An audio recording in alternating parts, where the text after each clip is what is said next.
Ignition sequence start.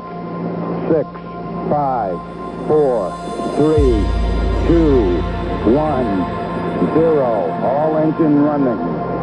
Liftoff. We have a liftoff. 32 minutes past the hour. We got a roll program. That's the amazing thing about being right here, right now, because I'm surrounded by what seems to be the year of fun. It's going to have a lot of different layers to it.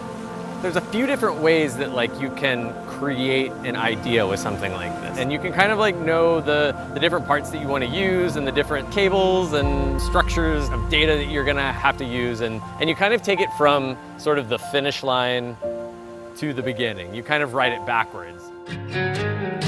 It's an augmented reality piece, which means that we can actually see the surroundings and see the people here, and then on top of that is an extra virtual layer of our computer graphic fish.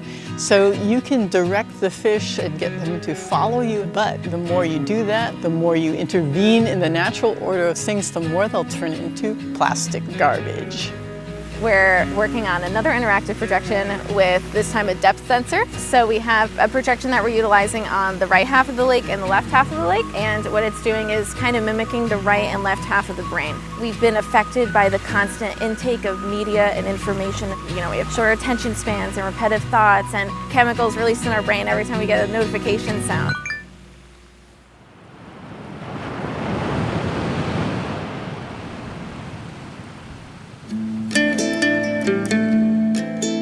What's interesting here at Alys Beach is the amount of international details that can make you feel like you're not in the US anymore. It's really unique. The buildings, they're stuccoed with this reflective white material to reflect light, to keep the heat down in the home.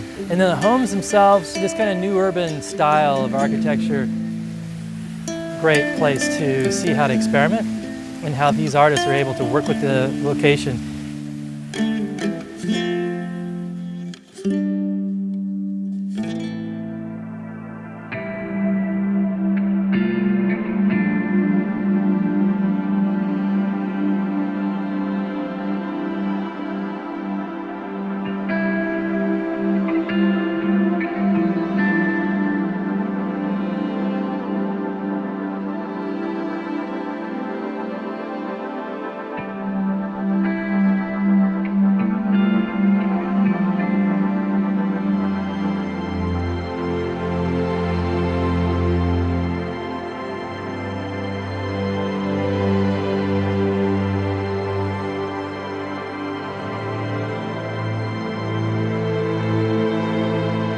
It's a completely interactive piece, and so when someone swings, particles sort of explode, and there's also a soundscape that goes with it. So as you swing back and forth on the swings, different notes will play depending on how high you swung on it.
Chance to just be curious, just continue to be interested in the world instead of just walking straight through it and just trying to get through it, period.